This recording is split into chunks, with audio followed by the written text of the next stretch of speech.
भारत में चुनाव को लेकर चर्चा पहले भी होती रही है, लेकिन इस बार हाल ही में उत्तर प्रदेश के जो चुनाव हुए हैं और जिस तरह का प्रचंड बहुमत मिला है और उसके बाद योगी आदित्यनाथ का मुख्यमंत्री पद पर चुना जाना न सिर्फ देश में चर्चा का विषय बना, बल्कि विदेशों में भी अखबारों के एडिटोरियल ने भी इस नियुक्ति को खबर बनाया है। आप इस शख्सियत की तमाम बातों से सहमत या असहमत हो सकते हैं, लेकिन नजरअंदाज नहीं कर सकते। अपने बेबाक अंदाज में साफ सपाट शब्दों में विभिन्न मुद्दों पर अपनी राय रखने के लिए जाने जाने वाले उत्तर प्रदेश के मुख्यमंत्री योगी आदित्यनाथ से आज हम बात करेंगे, चर्चा करेंगे राज्य के विकास के तमाम विषयों पर, चाहे वो किसान से जुड़े हों, उद्योगों से जुड़े हों, पलायन, बेरोजगारी, इन समस्याओं से जुड़े हों। साथ ही बात होगा उन सवालों पर भी जिसे लेकर लगातार अखबार में बुद्धिजीवियों का एक वर्ग लिखता रहा है, एक राय बनती रही है, अपने अपने विचार लोग व्यक्त करते रहे हैं। जैसे ही योगी आदित्यनाथ यानी एक योगी का उत्तर प्रदेश के मुख्यमंत्री का चुना जाना क्यों सवालों से घिरा हुआ दिखता है, इस पर भी बात करेंगे। बहुत बहुत स्वागत है योगी आदित्यनाथ जी आपका। सबसे पहले तो शुक्रिया करना चाहूंगी कि ये मुख्यमंत्री पद ग्रहण करने के बाद आपने दूरदर्शन न्यूज को चुना अपने पहले साक्षात्कार के लिए। धन्यवाद। सवाल आपके अभी तक के लगभग अगर 19 से बात करें तो 9 तारीख को 20 दिन हो जाएंगे। 20 दिन में कई ऐसे फैसले हुए, पहली कैबिनेट के जो फैसले हुए उसमें मुझे लगता है आज़ादी के बाद कोई पहली राज्य सरकार है जिसने इतनी बड़ी मात्रा में किसानों के ऋण को माफ किया है। साथ ही कुछ और कदम भी उठाए गए। क्या आपको लगता है जिस तरह से आपने अपना रोड मैप किसानों को लेकर तैयार करा है, उसमें कर्ज के जाल में आने वाले भविष्य में किसान नहीं अब फंसा? देखिए, कल हमारी सरकार ने जो कल निर्णय लिया है, इलेक्शन के पहले हमारे राष्ट्रीय अध्यक्ष माननीय अमित शाह जी ने जिस लोक कल्याण संकल्प पत्र को बनाने का निर्देश दिया था, उनके निर्देशन में जो लोक कल्याण संकल्प पत्र यानी इलेक्शन मैनिफेस्टो हमारा बना था, उस इलेक्शन मैनिफेस्टो के साथ साथ माननीय प्रधानमंत्री जी की जो चिंता हमेशा रही है, इस देश का अन्नदाता किसान वो कैसे खुशहाल हो, कैसे इस देश के अंदर किसानों की आत्महत्याओं की जो एक लंबा सिलसिला चला है उसको कैसे ब्रेक लगाया जाए, वह हम सबके सामने एक चुनौती थी। और उस दृष्टि से हम लोगों ने कई स्तर पर विचार विमर्श करके हमारे सामने दोनों प्रकार की चीज़ें थीं। एक, किसान को राहत देना, अपने इलेक्शन मैनिफेस्टो के अनुसार अपने वायदों को पूरा करना, दूसरी तरफ राजकोष पर भी उसका असर न पड़े, हमारे सामान्य कार्यक्रम भी जो प्रदेश के अंदर विकास और डेवलपमेंट की जो हमारी परिकल्पना है उस पर इसका कोई प्रभाव न पड़े। इन दोनों में संतुलन बनाना हमारे लिए एक चैलेंज था और उस दृष्टि से कल हम लोगों ने एक निर्णय लिया है। मुझे लगता है कि माननीय प्रधानमंत्री जी की प्रेरणा थी, माननीय राष्ट्रीय अध्यक्ष जी ने इसके बारे में चुनाव के पहले जो कहा था, पार्टी की बनी सरकार ने उस वायदे को पूरा किया है और अन्नदाता किसानों को अपनी श्रद्धा व्यक्त की, उनके प्रति सम्मान व्यक्त किया है। योगी जी, प्रधानमंत्री नरेंद्र मोदी ने चुनाव प्रचार के दौरान गाजीपुर की अपनी एक रैली से कहा था कि पहली कैबिनेट होगी, किसानों का ऋण माफ होगा, जो कि हुआ भी, और कई और कदम भी आपने उठाए हैं। क्या आपको लगता है कि ये जो तमाम कदम किसानों को लेकर, चाहे वो आलू के किसानों को लेकर हो या फिर गेहूं की खरीद को लेकर जो आप लोगों ने कदम उठाए हैं, आने वाले वक्त में किसान एक ऐसे माहौल में अपनी खेती भी करेगा जिसमें उसकी खेती जो नुकसानदायक है, जिसका असर उसके ऊपर पड़ रहा है, वो नहीं पड़ेगा? अब देखिए, हम लोग कृत संकल्पित हैं इन सब कार्यों को करने के लिए।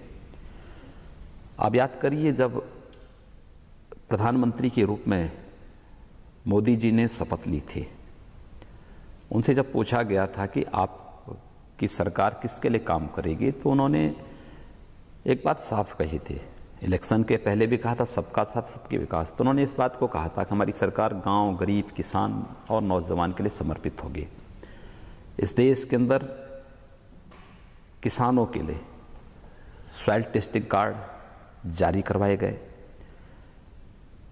इस देश के किसानों के पास उनकी हर खेत को पानी मिले, प्रधानमंत्री सिंचाई ग्राम सिंचाई योजना को लागू करने के लिए उन्होंने कार्यक्रम प्रारंभ किए।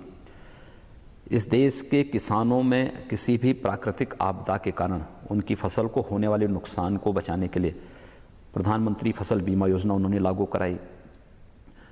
इस देश में आज़ादी के बाद पहली बार किसानों के द्वारा क्रय की जाने वाली उर्वरक में के दाम भी कम हो सकते हैं, या मोदी जी के नेतृत्व में केंद्र की सरकार ने किया।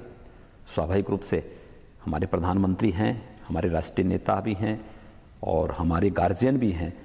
इस नाते केंद्र की सरकार किसानों के लिए जिस भी प्रकार के कदम उठा रही है, उत्तर प्रदेश सरकार उसका अनुसरण करेगी और किसानों को खुशहाल करेगी। किसानों की आय को दोगुना करना वो हमारी प्राथमिकता में है और हम लोगों का प्रयास होगा कि 2019-20 तक हम लोग उस लक्ष्य को प्राप्त करेंगे। किसानों की खुशहाली के लिए कदम उठाया गया है क्योंकि वो अन्नदाता है और उसकी खुशहाली हमारी खुशहाली है। योगी जी, पूरा उत्तर प्रदेश उद्योगों का जो एक पूरी संरचना थी, आधारभूत जो ढांचा था, उसके धीरे धीरे खत्म होने से त्रस्त है और उसका कारण बना बेरोजगारी का बढ़ना, पलायन लगातार हो रहा है। पूर्वी उत्तर प्रदेश में कुछ प्रधानमंत्री केंद्र सरकार की कुछ योजनाएं शुरू की गई हैं, लेकिन उद्योगों को लेकर एक क्या विशेष ठोस नीति आपकी कब तक आ सकेगी, क्योंकि एक मंत्री समूह का गठन भी कैबिनेट में किया गया। देखिए, कल हम लोगों ने कुछ 9 निर्णय लिए हैं और वे 9 निर्णय अत्यंत महत्वपूर्ण निर्णय हैं, जिसमें हम लोगों ने एक निर्णय लिया है उत्तर प्रदेश के अंदर एक नई औद्योगिक नीति को लागू करने के लिए। हमारे सामने सबसे बड़ी चुनौती है उत्तर प्रदेश में नौजवानों का पलायन, और मैं आश्चर्य करता हूं कि हमारे नौजवानों के अंदर प्रतिभा है, वो कार्य करना चाहता है, लेकिन उसके पास प्रदेश के अंदर इस प्रकार का माहौल नहीं बनाया गया, बल्कि जो पहले से लगे हुए उद्योग थे उन्होंने इन 15 वर्षों में पलायन किया है यहाँ से। वे लोग यहाँ से भागे हैं, गए हैं। कोई सुरक्षा का वातावरण यहाँ पे नहीं था, न माताएं बहनें सुरक्षित थी, न उद्योगपति सुरक्षित था, न व्यापारी सुरक्षित था। कानून व्यवस्था की बदहाल स्थिति हो गई थी। तो हम लोगों ने आते ही सबसे पहला काम तो कानून व्यवस्था को सुधारने के लिए अपने कदम उठाए हैं और स्पष्ट निर्देश जारी कर दिए हैं। कार्रवाई प्रारंभ हुई है और स्पष्ट निर्देश दिया है कि चेहरा देख करके कार्रवाई मत करिए, अपराधी को अपराधी के अनुसार ट्रीट करिए, किसी भी जाति का हो, किसी भी मत और मजहब का रहने वाला हो। एक दूसरा, इस बात को ध्यान में रखना कि ये भी मत देखिए किस पार्टी का है किसका नहीं है। जो अपराधी है सख्ती के साथ निपटिए उसके साथ। कार्रवाई प्रारंभ हो गई है। माताओं बहनों की सुरक्षा के लिए हमने सख्त कदम उठाए हैं, इससे भी सख्त कदम उठाएंगे हम। हमने अपने लोक कल्याण संकल्प पत्र में एक बात कही थी सिंगल विंडो सिस्टम की, हम उसको लागू करने जा रहे हैं और मुझे लगता है कि 15 दिन के अंदर हमारा मंत्री समूह अपना रिपोर्ट दे देगा। हमने इस बात को कहा है कि गुजरात, महाराष्ट्र, मध्य प्रदेश, छत्तीसगढ़, इन सभी राज्यों के अंदर इन्होंने उद्योग और निवेश के लिए किस प्रकार का वातावरण बनाया है, किस प्रकार की पॉलिसी तय की है। भारत के उद्योगपतियों के साथ, प्रदेश के अंदर उद्योगपतियों के साथ आप बैठ करके एक रणनीति बनाइए, लेकिन समय हमारे पास कम है। 15 दिन के अंदर सारा काम होना है। आप ठोस वो बना करके मेरे सामने प्रस्तुत करिए। हम अपनी एक नई उद्योग नीति के साथ आएंगे जिसमें उद्योगों के लिए एक वातावरण हम देंगे, हम उनको सुविधा भी देंगे, पूंजी निवेश की यहाँ पर उनकी गारंटी हो। हमारी शर्त एक होगी, उत्तर प्रदेश के 90% नौजवानों को रोजगार मिले, मतलब वो घर वापस आए और उनको पलायन न करना पड़े। एक और जो एक अहम मुद्दा चुनाव के दौरान भी रहा और पिछले हम कह सकते हैं 20-25 साल में जिसका स्तर लगातार गिरता गया है, वो है शिक्षा, सरकारी शिक्षा की गुणवत्ता। उस पर इलाहाबाद हाईकोर्ट ने भी यहाँ तक कहा था, आपको याद होगा कुछ समय पहले। हाँ, अधिकारी अपने बच्चों को भेजे उन स्कूलों में, बिल्कुल बिल्कुल, नेताओं के बारे में कहा था। तो उस दिशा में आप लोग क्या करने वाले हैं? क्योंकि मुझे लगता है कि जब तक शिक्षा का स्तर किसी राज्य का बेहतर नहीं होगा, सरकारों ने अभी तक उस पर काम किया नहीं, ऐसा लगता है। देखिए, हम लोग इसमें काम करेंगे। हम लोगों ने विभिन्न मंत्रालयों में उनको एक काम दिया है और वो कार्य है कि वे अपना प्रेजेंटेशन प्रस्तुत करें मंत्रिपरिषद के सामने। क्योंकि कैबिनेट से एक दिन पहले आप रात को 12:30 बजे तक आपने मीटिंग अटेंड की है। करेंगे ना। देखिए, मैंने पहले इस बात को कहा है, हम यहाँ बैठने के लिए नहीं आए हैं। सत्ता हमारे लिए मौज मस्ती का अड्डा नहीं है, ये हमारे लिए एक साधना है। और उस दृष्टि से मैंने प्रत्येक मंत्रालय से इस बात के लिए आग्रह किया है कि देखिए भाई, हम लोग कुछ जानते नहीं हैं, हम लोग तो सीखने आए हैं और फिर जो प्रदेश के हित में होगा उसको लागू करने के लिए आए हैं। हम यहाँ पे परमानेंट रहने के लिए भी नहीं आए हैं। एक समय तक काम करेंगे, काम करने के बाद फिर अपना रास्ता निकाल लेंगे, लेकिन जितने दिन रहेंगे प्रभावी ढंग से काम करेंगे और हमारे साथ काम करना होगा। प्रेजेंटेशन हम लोगों ने लेना प्रारंभ किया है और उस क्रम में सबसे पहले मैंने शिक्षा को ही चुना है। यहाँ की प्राथमिक, यहाँ की माध्यमिक, यहाँ की उच्च शिक्षा, यहाँ की प्राविधिक शिक्षा, यहाँ की व्यावसायिक शिक्षा, यहाँ की चिकित्सा शिक्षा, इन सभी को हम लोगों ने लिया है और आमूलचूल परिवर्तन की आवश्यकता है। हम लोगों ने इस बात को तय कर दिया है कि पाठ्यक्रम को आप इस प्रकार का बनाए कि यहाँ का जो बच्चा है, यहाँ का जो बालक है, यहाँ की जो बालिका है, वह राष्ट्रीय स्तर की किसी प्रतिस्पर्धा में अपने को सक्षम पाए। प्राथमिक स्कूल में गांव गरीब का बच्चा, उसके अंदर कोई हीन भावना पैदा ना होने पाए, इसके लिए हम उसको यूनिफॉर्म देने जा रहे हैं। अच्छी क्वालिटी की यूनिफॉर्म देंगे, उसको जूता देंगे, उसको हम उसकी कॉपी किताब देंगे, उसके पाठ्यक्रम को हम आधुनिकता के साथ जोड़ेंगे। और इस बात को सुनिश्चित कर दिया गया है कि इससे पहले जो बैग और उनकी वो यूनिफॉर्म मिलती थी और नवंबर दिसंबर तक मिलती थी, हम लोगों ने इस बात को कहा है कि जुलाई प्रथम सप्ताह में आप उसको उपलब्ध कराइए। आप इस बार इलेक्शन के नाते सेशन थोड़ा उनका लेट चल रहा है, लेकिन हम लोगों ने कहा कि आप पहले सप्ताह में सारी चीज़ें उनको मिल जाए। इस पे हम लोगों ने कार्रवाई प्रारंभ की है। हम लोगों ने ये भी कहा है कि वर्ष में 365 दिन होते हैं और विद्यालय केवल 120 दिन चल पाते हैं। उत्तर प्रदेश जैसे राज्य में 120 दिन चल पाते हैं, इसको बढ़ा के 220 दिन कैसे आप करेंगे? पाठ्यक्रम को कैसे आप ठीक करेंगे? पाठ्यक्रमों को आप राष्ट्रीयता के साथ, राष्ट्रभक्ति के साथ कैसे जोड़ेंगे?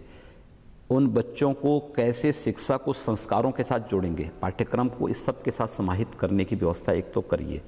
माध्यमिक और उच्च माध्यमिक शिक्षा में भी हम लोगों ने कुछ परिवर्तन करने के लिए प्रयास प्रारंभ करने के लिए उनको कहा है कि भाई, एक तो वही कि पाठ्यक्रम ठीक हो, आवश्यकता पड़ती है तो आप सीबीएसई पैटर्न को अपनाइए, क्योंकि राष्ट्रीय स्तर की जितनी भी प्रतियोगिताएं होती हैं सब का आधार वही है।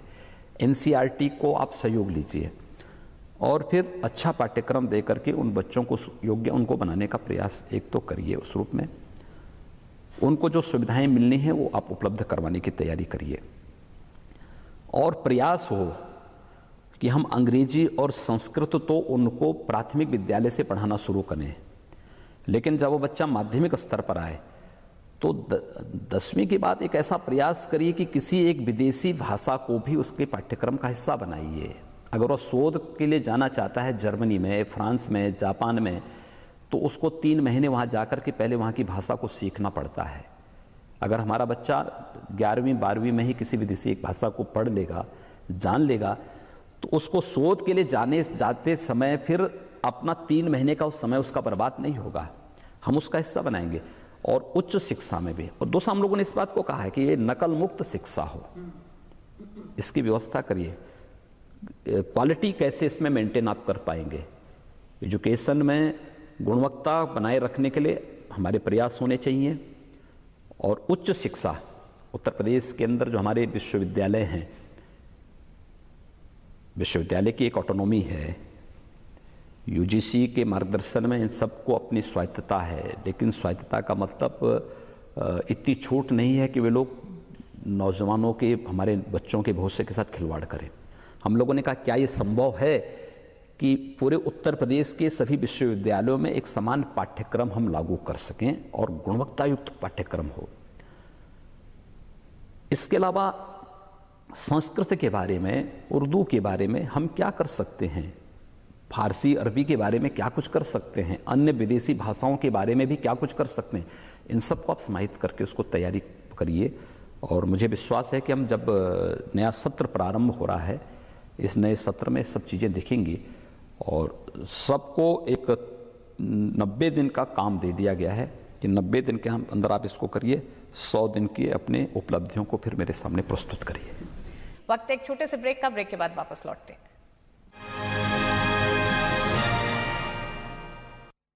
आज हम बात कर रहे हैं उत्तर प्रदेश के मुख्यमंत्री योगी आदित्यनाथ से।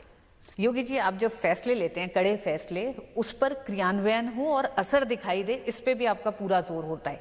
क्या यही वजह है कि जब आपने नकल की बात की, आपने शिक्षा में गुणवत्ता के सुधार की बात की, तो शिक्षकों की नियुक्ति आती है, कानून व्यवस्था की बात की तो पुलिस में नियुक्तियों की बात आती है, जिसको लेकर एक लंबे समय से विवाद चला आ रहा है और माना गया है कि इन तमाम नियुक्तियों का भी राजनीतिकरण हुआ है, पिछली सरकारों ने किया है। क्या एक भय का माहौल बनाया जा रहा है इसे लेकर, या कानून व्यवस्था सही तरीके से चले, उसके जो दिशा निर्देश हैं उनको पालन किया जाए, इस पे ज्यादा तवज्जो है? देखिए, कानून का राज हो, ये हमारी प्राथमिकता है। और भारतीय जनता पार्टी के प्रति आम जनमानस का जो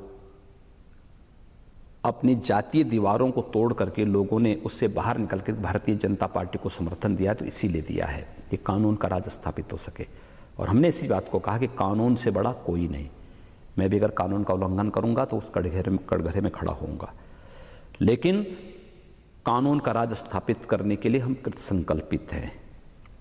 हम लोग शिक्षकों की भर्ती भी पारदर्शी ढंग से करने जा रहे हैं। पुलिस में आधे जगह खाली पड़ी हुई हैं, एकदम पारदर्शी व्यवस्था के साथ हम पुलिस की भर्तियां करेंगे। कहीं किसी को बोलने का अवसर नहीं प्राप्त होगा, हम ऐसी व्यवस्था देंगे। और किसी को भी कानून को हाथ में नहीं लेने देंगे, कानून के साथ खिलवाड़ नहीं करने देंगे। सरकार इसके लिए कृत संकल्पित है। हम लोगों ने अपने लोक कल्याण संकल्प पत्र में इन बातों को कहा है, हम उसको लागू करेंगे। जिन मसलों पे अभी तक हमने बात की, पश्चिमी उत्तर प्रदेश का पूरा चुनाव मैंने इस समय कवर भी करा है। इसमें जो गन्ना किसानों की जो समस्या है, कैबिनेट हुई, उसमें किसानों की ऋण माफी हुई, लघु सीमांत किसानों को आपने बड़ी राहत दी है। गन्ना किसानों का क्या है चीनी मिलों पर? देखिए, हम लोग इस पर निर्णय कर चुके हैं और मुझे लगता है कि आवश्यकता पड़ेगी तो अगले कैबिनेट में हम लोग कुछ नई चीनी मिलों के साथ उत्तर प्रदेश में आएंगे। हम लोगों ने इस बात को तय कर दिया है कि जिन किसानों ने करंट ईयर का गन्ना चीनी मिलों में भेजा है, 15 दिन के अंदर उनका भुगतान हो जाना चाहिए। जिनका उससे पहले का बकाया है, यानी इसमें यहाँ पे 14-15 का बकाया है, 15-16 का बकाया है, 16-17 का चल रहा है। भी ये पूरा एक कुचक्र बन गया है जिसमें किसान फंस गया है। बहुत बकाया किसानों का है। हम लोगों ने इस बात को कह दिया है कि 14-15 का जो बकाया है, 15-16 का बकाया है, इसको 2 महीने के अंदर भुगतान कर दिया जाए। और नहीं तो केवल पर चीनी मिल के प्रबंधन ही नहीं, मालिक के खिलाफ भी कार्रवाई होगी, आरसीएम जारी करेंगे और आगे की कार्रवाई हम लोग करेंगे। हम लोग पहले इस बारे में आदेश जारी कर चुके हैं।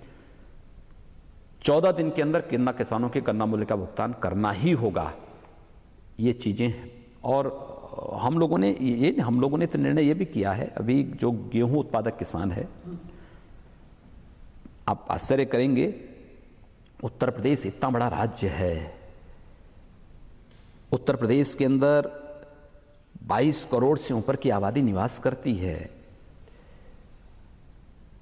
77.7% किसान है यहाँ पर, और उस सब के बावजूद यहाँ पर गेहूं क्रय होता था मात्र 5 लाख टन, और वह भी किसानों से सीधे नहीं होता था, आड़तियों के माध्यम से, दलालों के माध्यम से होता था। हम लोगों ने कहा ऐसा नहीं होगा। हमारी एक पूरी टीम इसके लिए छत्तीसगढ़ गई। छत्तीसगढ़ का प्रोक्योरमेंट और पीडीएस सिस्टम बहुत अच्छा है।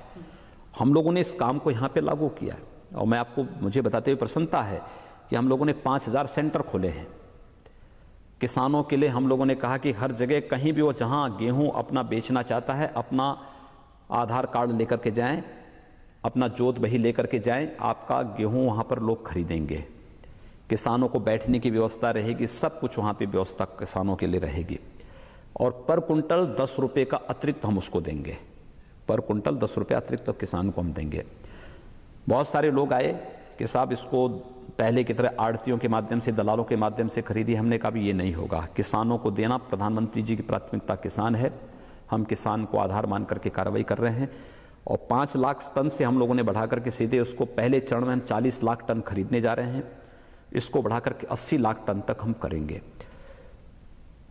और अभी गेहूं की फसल मार्केट में आई नहीं कि 1700 रुपये किसानों को सीधे सीधे मार्केट में मिलना प्रारंभ हो गया है।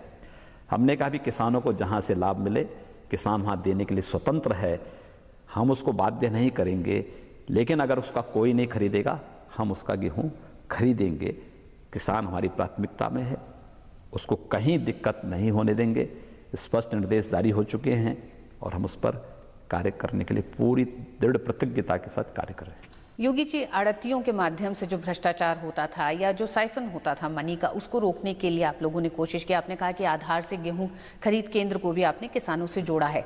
इस चुनाव में जो प्रचंड बहुमत था, लगातार बात हो रही थी विमुद्रीकरण जब से ऐलान हुआ उसके बाद से कि विमुद्रीकरण का एक भय है, एक लोग परेशान हैं, लेकिन ये जो प्रचंड बहुमत है, आप मानते हैं कि इसने पारदर्शिता का जो नया पैमाना तय करा उसके भी पक्ष में ये प्रचंड बहुमत? मोदी जी का देश का प्रधानमंत्री बनना भारत में एक नए युग का सूत्रपात है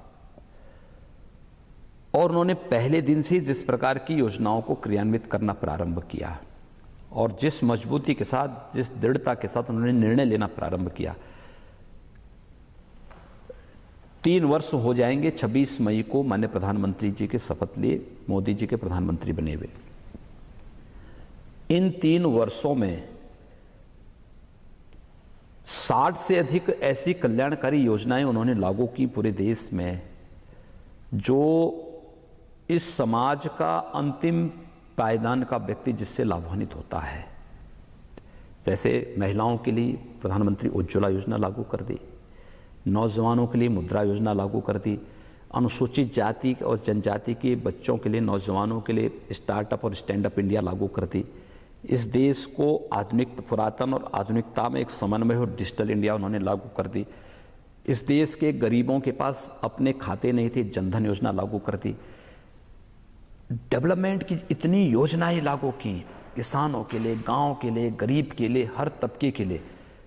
वह अपने आप में मुझे लगता है कि हम लोगों के लिए एक पाथेय है, हम लोगों का एक मार्गदर्शन उससे प्रारंभ होता है। स्वाभाविक रूप से इन सब योजनाओं को आगे बढ़ाने, इन योजनाओं से प्रेरणा लेकर के कार्य करने की आवश्यकता है। सारी चीज़ें आपको आगे दिखाई देंगी, कहीं कोई समस्या नहीं है। और मैं मानता हूं कि उत्तर प्रदेश मोदी जी के निर्देशन में केंद्र सरकार जिस तरीके से कार्य कर रही है उसके आधार पर हम कार्य करेंगे। बहुत सारी योजनाओं को हम लोग बहुत शीघ्र यहाँ पर उत्तर प्रदेश के अंदर लागू करने वाले हैं। आप देखेंगे कि यहाँ पर एक आमूलचूल परिवर्तन दिखाई देगा। हम लोगों ने निर्णय किया है अभी। आप सोचिए कि पिछले 10 सालों से, 12 सालों से यहाँ की सड़कें नहीं बनी हैं। उत्तर प्रदेश किस बात की, उत्तर प्रदेश के बारे में क्या सुना जाता था कि उत्तर प्रदेश के बारे में ये मान्यता थी कि आप मध्य प्रदेश से चले आइए, आप हरियाणा से चले आइए, या आप कहीं और जगह से उत्तर प्रदेश में आएंगे तो उत्तर प्रदेश की सीमाएं कहाँ से प्रारंभ होती है? जहाँ से सड़कें गड्ढे युक्त हों, जहाँ रात्रि में शाम को चलें, जहाँ बिजली, जहाँ अंधेरा हो जाए, वहाँ से उत्तर प्रदेश समझ लीजिए आ जाए। हम इस मिथक को बदल लेंगे और हम लोगों ने कह दिया कि 15 जून तक उत्तर प्रदेश की कोई भी सड़क में गड्ढा नहीं मिलना चाहिए। काम प्रारंभ हो चुका है और 15 जून के बाद आप देखेंगे उत्तर प्रदेश गड्ढा मुक्त सड़कों का प्रदेश होगा। 15 जून से पहले हम लोग निर्णय लेने वाले हैं कि केवल जो वीआईपी जिले हैं उन्हीं में ही 24 घंटे बिजली नहीं मिलेगी। प्रदेश के सभी जिलों में 24 घंटे बिजली हम देने की कार्रवाई करने जा रहे हैं। हम व्यापारियों के लिए अपनी योजनाएं लेकर के आने जा रहे हैं। हम नौजवानों के लिए अपने योजनाओं के साथ सामने आ रहे हैं। हम महिलाओं के लिए अपनी योजनाओं को लेके आने जा रहे हैं। हम मजदूरों के लिए लेके आने जा रहे हैं। हर तबके के लिए हमारी योजनाएं होंगी और ईमानदारी के साथ हम उसको लागू करेंगे। योगी जी, आपने इशारा करा कि किस तरह से राजनीतिक पार्टियां इलाकों का विकास करती रही हैं, जिलों का विकास करती रही हैं। स्वास्थ्य के क्षेत्र में जानना चाहूंगी, क्योंकि आप उस इलाके से आते हैं, पूर्वी उत्तर प्रदेश के, जहां इंसेफ्लाइटिस से, दिमागी बुखार से बड़ी संख्या में बच्चों की जानें जाती हैं और सरकारें इस पर सचेत नहीं हो पाई हैं अभी तक, क्योंकि वो मौतें थमी नहीं हैं। उसके लिए प्रयास किए गए, एम्स का शिलान्यास किया गया है, लेकिन जो एक तत्परता जो एक राजनीतिक इच्छा शक्ति होनी चाहिए इन बच्चों की जानों को बचाने के लिए, वो नहीं दिखाई दिया, क्योंकि आप उस इलाके से हैं, आप इस पर आवाज उठाते रहे हैं। क्या इस मौसम में, आने वाला मौसम ही इस बीमारी का है, कोई परिवर्तन हम लोग देखेंगे? देखिए, मैं भी गोरखपुर के दौरे पे गया था, एक दिन के लिए गया था मैं, तो मैंने वहाँ अधिकारियों के साथ बैठक भी ली है, मैंने यहाँ प्रदेश में भी बैठक ली है। मैंने 2-3 चीज़ें साफ कही हैं। मैंने कभी, देखिए, केवल पूर्वी उत्तर प्रदेश ही नहीं, पूरे प्रदेश के अंदर प्राथमिक, सामुदायिक और जिला चिकित्सालयों में चिकित्सकों की उपस्थिति और दवाओं की उपलब्धता होनी चाहिए, एक। दूसरा, प्रधानमंत्री जी ने 2 अक्टूबर 2014 को स्वच्छ भारत अभियान की शुरुआत की थी। इंसेफ्लाइटिस और अन्य विषाणु जनित जितनी बीमारियां हैं, वेक्टर बॉर्न डिजीज जितनी हैं, इन सब को प्रभावी अंकुश लगाने के लिए आपके लिए आवश्यक है कि आप साफ सफाई पर विशेष ध्यान दें, और उस दिशा में हम लोगों ने एक प्रयास प्रारंभ किया है। आपको याद होगा कि जिस दिन मैं पहले दिन ही अपने सचिवालय जा रहा था बैठने के लिए, तो मुझे जगह जगह पान थूक करके उसके वो दिखाई दिए। तो मैंने कहा भी इस बिल्डिंग में बैठेंगे कैसे हम लोग? 5 मंजिली बिल्डिंग थी, तो मैंने चीफ सेक्रेटरी से भी कहा और अन्य लोगों से भी कहा, मैंने कहा देखो, बैठने के लिए नहीं आया हूँ मैं यहाँ पे, मुझे पहले बताइए तो मुझे जहाँ काम करना है, इन लोग कौन किन लोगों के साथ काम करना, मुझे वहीं दिखवा दीजिए। कभी कोई गया नहीं था, धूल सना हुआ था, जाले लगे हुए थे, पान खा के थूका हुआ था, फाइलों के ढेर लगे हुए थे। हम लोगों ने कहा ऐसे में व्यवस्था ही नहीं चलेंगी, पहले सफाई करो, जो आवश्यक है उसको रखो, कूड़े को बाहर फेंको, धूल साफ करो। जो हमारे कर्मचारी यहाँ रहेंगे, अधिकारी रहेंगे, सब बीमार हो जाएंगे, दमा के पेशेंट हो जाएंगे। प्रदेश सरकार के पास इतना पैसा नहीं कि अपने प्रत्येक कर्मचारी की दमा और टीबी का उपचार कराए।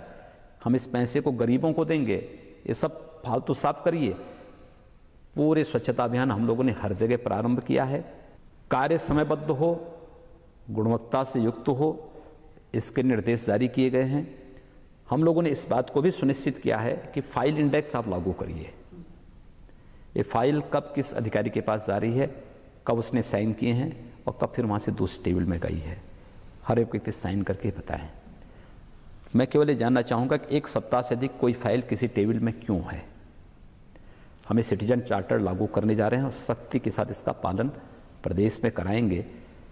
और जो इंसेफ्लाइटिस पूर्वी उत्तर प्रदेश में है, पूर्वी उत्तर प्रदेश के हमारे 7 जिले तो उससे प्रभावित हैं ही, उत्तर प्रदेश के 34 जिले इससे प्रभावित हैं। केवल स्वच्छता अभियान चला दिया जाए, लोगों को शुद्ध पेयजल उपलब्ध करा दिया जाए। मैंने इस बात को कह दिया है, किसी जिले में भूख से मौत होगी तो जिलाधिकारी जवाबदेह होगा। स्वास्थ्य सुविधा के अभाव में किसी बच्चे की मौत हुई तो सीएमओ उसके लिए जिम्मेदार होगा। अपनी जिम्मेदारी को तय कर लें और फिर हम इसके बाद कोई दलील कहीं से सुनने को तैयार नहीं है। सुस्त पड़े तंत्र को जगा दिया है योगी आदित्यनाथ ने जब से उन्होंने मुख्यमंत्री पद संभाला है। चर्चा हुई थी अभी राज्य के विकास को लेकर, ये चर्चा जारी रहेगी, लेकिन अब जो सवाल होंगे वो होंगे कि मुख्यमंत्री पद की नियुक्ति के बाद अखबारों के माध्यम से बुद्धिजीवियों के एक वर्ग ने एक माहौल बनाने की कोशिश की और कई तरह की राय सामने आई।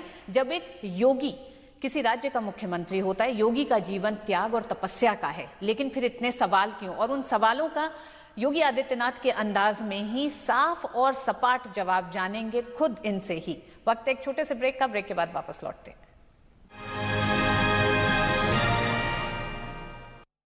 आज हम बात कर रहे हैं उत्तर प्रदेश के मुख्यमंत्री योगी आदित्यनाथ से। आदित्यनाथ जी, अब जो सवाल हैं ये सवाल मेरे कम हैं, लेकिन ये सवाल आपके मुख्यमंत्री बनने के बाद से जिस तरह से अखबारों में न सिर्फ देश में इसकी चर्चा हुई है, विदेश में एडिटोरियल तक इस पर लिखे गए और ये कहा गया कि हिंदू प्रीस्ट के चुने जाने के बाद एक योगी का जीवन त्याग तपस्या का होता है, लेकिन अगर उसके जीवन को लेकर इतने सवाल और एक डर और एक भय का माहौल पैदा किया जाना कि ये हिंदू राष्ट्र की तरफ बढ़ रहा है, आपको क्या लगता है, क्या मकसद है लोगों का, क्या वजह लगती है? सीधे आपसे जवाब जानना चाहेंगे क्योंकि अभी तक आपकी कोई टिप्पणी इस पे नहीं आई है, तमाम और सवाल आते रहे हैं। देखिए, राज्य सत्ता तो योगी ही चला सकता है। श्री नरेंद्र मोदी जी जैसा योगी जब देश के अंदर आया है तो देश में एक विश्वास जगा है ना। पहले प्रधानमंत्री हैं जो 3 वर्ष के बाद भी जनता का विश्वास पहले से ज्यादा उनके प्रति बढ़ा है। उनका जीवन किसी योगी किसी सन्यासी से कम नहीं। राष्ट्र के प्रति उनका समर्पण, देश के अंदर अंतिम व्यक्तित्व तक विकास की योजनाएं पहुंचे। स्वाभाविक रूप से मोदी जी हमारे आदर्श हैं, तो उनसे प्रेरणा लेकर के अगर मुझे कार्य करने का सौभाग्य प्राप्त हुआ है तो राज सत्ता योगियों के लिए है, भोगियों के लिए नहीं। और इसलिए लोग 10 बात कहेंगे, हमने कहा ना हम बोलेंगे नहीं, लेकिन हमारा कार्य बोलेगा और हम अपने कार्य के माध्यम से लोगों के सामने वो साबित करके दिखाएंगे। कार्य बोलने की जो आप बात कर रहे हैं, जो चुनाव में जो मुद्दे रहे खास, जिसमें कानून व्यवस्था थी, कानून व्यवस्था को लेकर आपने चुनाव के दौरान कहा कि एंटी रोमियो स्क्वाड बनेगा। एंटी रोमियो स्क्वाड बना, वो काम कर रहा है और जनता की भी उसमें सहमति दिखाई दे रही है, क्योंकि सीधे सीधे ये महिलाओं की सुरक्षा से जुड़ा मसला था। एक सुझाव ये भी लोगों का आता है कि एंटी रोमियो स्क्वाड को कहे जाने, रोमियो जूलियट, लैला मजनू, इस तरह के जो ये प्रसंग रहे हैं ये उससे जुड़े हुए हैं, तो क्यों ना इसे एक महिला सुरक्षा दस्ता के नाम से ही जाना जाए। नाम से आपत्ति है, साथ ही साथ इसको एक सांप्रदायिक रंग देने की कोशिश की गई। देखिए, हमने कहा ना कि रोमियो की कोई जाति तो नहीं थी, उसका कोई संप्रदाय भी नहीं था। दूसरा ये है कि नाम वह हो जो हिट करता हो। हमारे लिए महत्वपूर्ण ये है कि हमारी बेटियां, हमारी माताएं सुरक्षित रह सकें। हम उत्तर प्रदेश के अंदर एक ऐसा वातावरण बनाना, मैंने कहा ना चुनाव के दौरान 3 महीने के अंदर मेरे पास सर्वाधिक बातें जो सामने आई थी। देखिए, चुनाव के दौरान 3 महीने तक हम लोगों ने पैदल, कार से, हेलीकॉप्टर से, ट्रेन से व्यापक यात्राएं की पूरे प्रदेश के अंदर। मेरे पास सर्वाधिक शिकायत कानून व्यवस्था की आती थी, पलायन की आती थी, गुंडागर्दी की आती थी, और जो बालिकाएं होती थीं या महिलाएं होती थी, ये हम लोगों को एक ही बात कहती थी कि देखिए हम अपनी बच्चियों को स्कूल नहीं भेज पाते हैं, उनका अपहरण हो जाता है, बालिकाएं विरोध करती तो तेजाब फेंक दिया जाता है। तो हम लोगों को बुरा लगता था, कहाँ हम लोग किस प्रदेश में जी रहे हैं। मैं एक सांसद हूँ, पिछले 5 सालों से सांसद, 5 बार से गोरखपुर से सांसद रहा हूँ। हम लोगों ने इस प्रकार की अव्यवस्था, अराजकता के खिलाफ वहाँ एक लंबा आंदोलन चलाया भी था, गुंडागर्दी के खिलाफ, माफिया राज के खिलाफ, अराजकता के खिलाफ। लेकिन मुझे लगता था कि ये सब चीज़ें कहाँ हैं। कभी कभी मैं सोचता था कि क्या हम लोगों को राजनीति में ही नहीं रहना चाहिए क्या। लेकिन हम लोगों के पलायन का, हम लोग अगर उससे अलग हटते तो इसका मतलब लोग हमें कहते हैं हमने पलायन कर दिया है। हम पलायन भी नहीं करना चाहते थे, लेकिन इसको फेस करना, मेरी पार्टी ने मुझे अवसर दिया है। और हमारे इलेक्शन मैनिफेस्टो में ये था, हम लोगों ने कहा कि नहीं हम इसको लागू करेंगे, क्योंकि बालिकाओं की सुरक्षा का मामला, एक आधी आबादी की सुरक्षा का मामला है। हम ऐसा वातावरण देना चाहते हैं कि रात्रि के अंधेरे में कोई बालिका कहीं से आ रही है, अपने घर जाना चाहती है, तो बेझिझक, निसंकोच और बिना डर के वो अपने घर जा सकें। ऐसा वातावरण हम लोग देंगे। और स्पष्ट गाइडलाइन है कि एक लड़का लड़की चल रही है, वो भाई बहन भी हो सकती हैं, मित्र भी हो सकते हैं, आप उनको नहीं छेड़ेंगे, जो छेड़ेगा कार्रवाई होगी। ये आपने अपनी गाइडलाइन एकदम हम लोगों ने सारी गाइडलाइन को उपलब्ध करा दी है। लेकिन अगर कोई बालिका अकेले चल रही है और अगर किसी ने छेड़खानी करने का प्रयास किया तो फिर कानून उसमें फिर किसी को बख्शे ना। कोई माँ बेटी जा रही है, कुछ सोहदों ने छेड़ने का दुस्साहस किया, अपराधियों ने कुछ दुस्साहसिक प्रयास किया, तो कानून फिर उस पर अपना कार्रवाई प्रारंभ करे। तो योगी जी, वो कौन सी शक्तियां हैं जो इसको एक सांप्रदायिक रंग देने की कोशिश कर रही हैं? ये तो सुरक्षा से जुड़ा मसला हुआ। देखिए, जिन लोगों ने देश के अंदर एक वोट बैंक बना करके राजनीतिक उल्लू को सीधा करने का आज तक प्रयास किया है, ये सब वही लोग हैं। इनको डेवलपमेंट से मतलब नहीं, इनको देश की बदहाली को दूर करने से मतलब नहीं, प्रदेश में कानून का राज हो इससे मतलब नहीं, प्रदेश में आम जन को बुनियादी सुविधाएं मिले इनसे मतलब नहीं, माताएं बहनें सुरक्षित हों, इनसे इनको मतलब नहीं। ये वे लोग हैं जो तिल को ताड़ बना करके अनावश्यक माहौल खराब करते हैं, जो सौहार्द के लिए और शांति के सबसे बड़े दुश्मन हैं। ये वही लोग हैं जो इसको बोल रहे हैं। हमने तो इसको किसी जाति के नाम पर नहीं कहा, हमने तो साफ प्रशासन से कहा कि अपराधी का चेहरा मत देखिए, अपराधी की जाति मत देखिए। अपराधी अपराधी है, चाहे वो किसी जाति का हो, किसी मत और मजहब का हो। आप सख्ती के साथ उससे निपटिए और हम ऐसे तत्वों के साथ किसी प्रकार का कोई कंप्रोमाइज नहीं करेंगे। हम लोगों ने इसको पहले कह दिया है। योगी जी, दूसरा मसला, भारतीय जनता पार्टी के अध्यक्ष अमित शाह ने अपनी तमाम रैलियों में अवैध बूचड़खानों पर सख्ती से कार्रवाई का वादा किया था और सत्ता पे जैसे ही आप बैठे हैं आपने तुरंत उस पर कार्रवाई की, पहली कैबिनेट से पहले। और इसमें भी ये था कि 2014 का जो नोटिस था उसी को आपने दोबारा जारी करा चीफ सेक्रेटरी ने।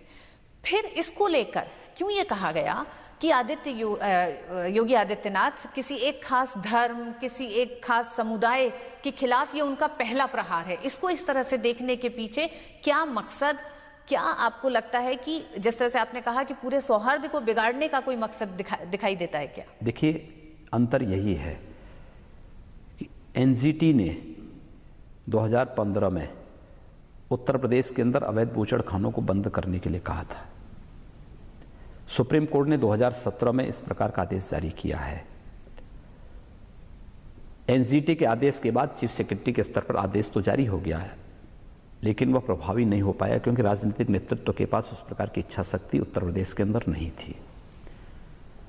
हमने कहा भी एनजीटी कहता है, सुप्रीम कोर्ट कहता है और आप इसका क्रियान्वयन नहीं करेंगे। कुछ लोगों ने कहा, अरे साहब वो छोरा लेकर के आ जाते हैं, वे लोग मारपीट करते हैं। हमने कहा क्या मतलब, ये छोरा चलाने वाले और इस प्रकार के गुंडे और अवैध तत्व, अनैतिक तत्व यहाँ की व्यवस्था का संचालन करेंगे? ये नहीं चलेगा। प्रदेश में कानून का राज स्थापित करिए और कानून अगर कोर्ट ने आदेश किया है उसको क्रियान्वित करिए। हम लोगों ने केवल न्यायालय के आदेश का क्रियान्वयन किया है।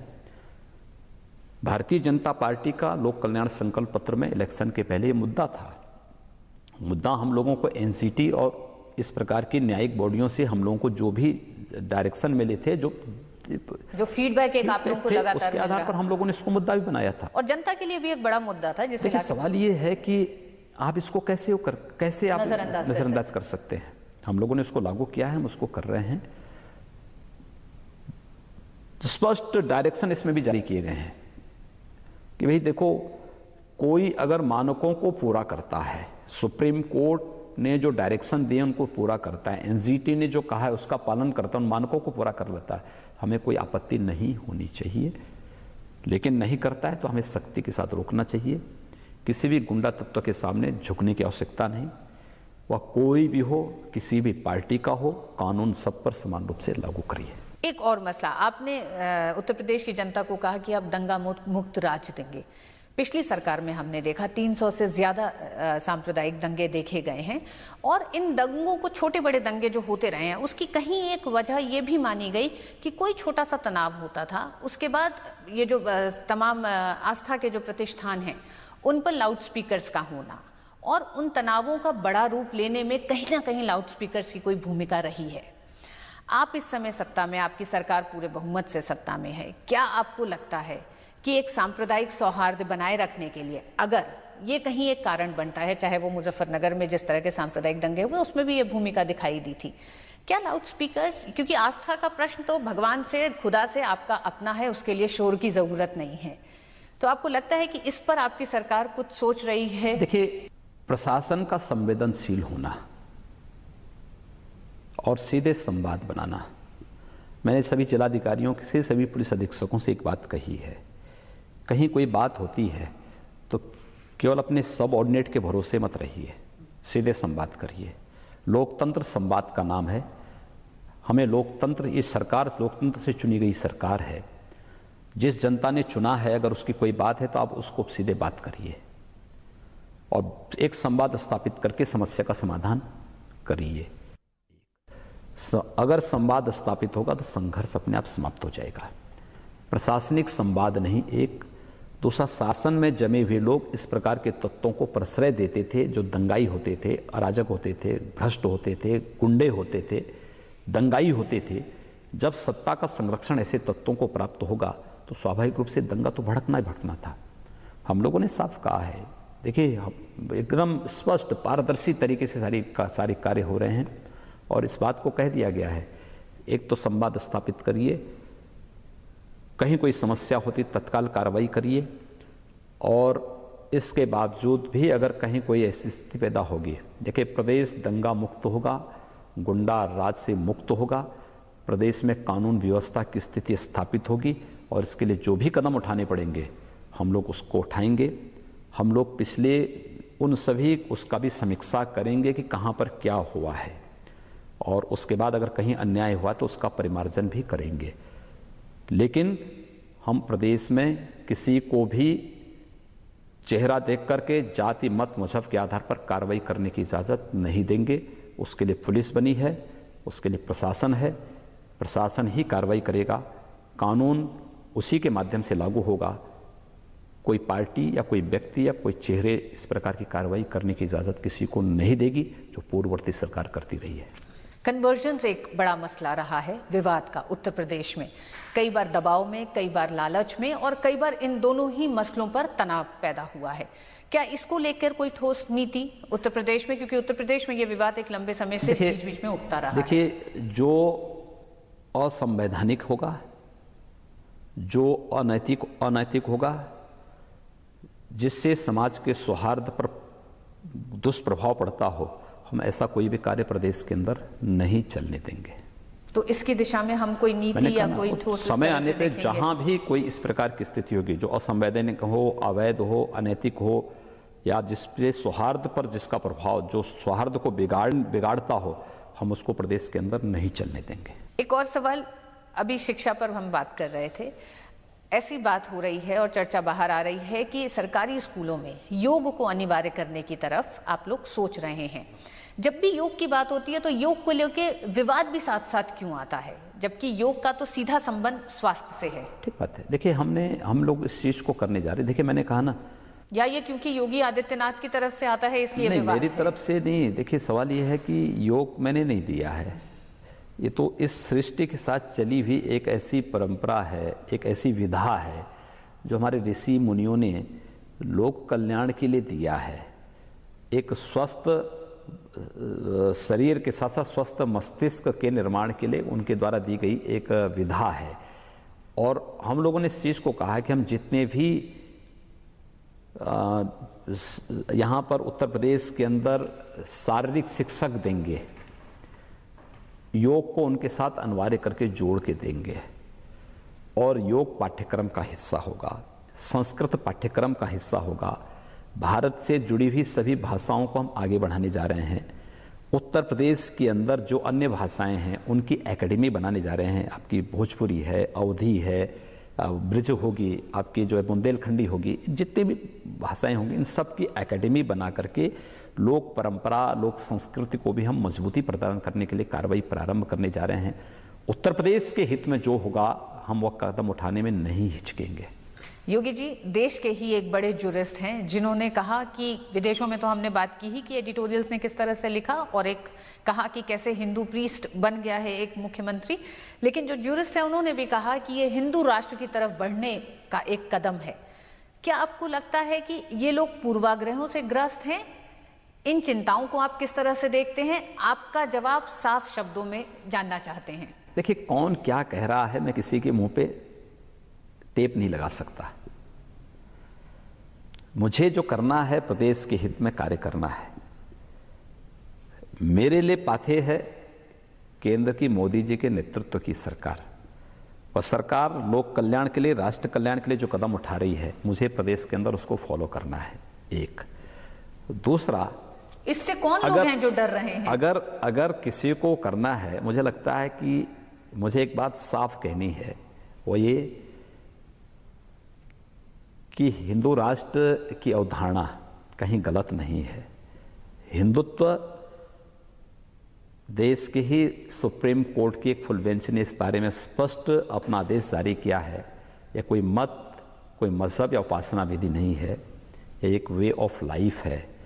अगर लोगों की जीवन पद्धति को सुधारने के लिए, उसमें खुशहाली लाने के लिए यह राष्ट्र उचित है, यह रास्ता उचित है, तो मुझे लगता है हमें उस रास्ते को अपनाने में कोई संकोच नहीं होना चाहिए।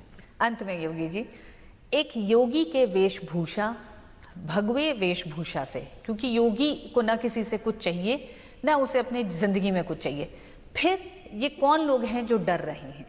देखिए, जिनके झूठ और पाखंड की दीवारें ढहने वाली हैं, जिन्होंने झूठे वातावरण बना करके, होबा खड़ा करके, समाज को गुमराह करके, अपने पॉकेट बना करके, जाति के नाम पर, परिवार के नाम पर, मजहब और मत के नाम पर समाज के सामाजिक ताने बाने को छिन्न भिन्न किया है, इनका झूठ और पाखंड धराशायी हो रहा है।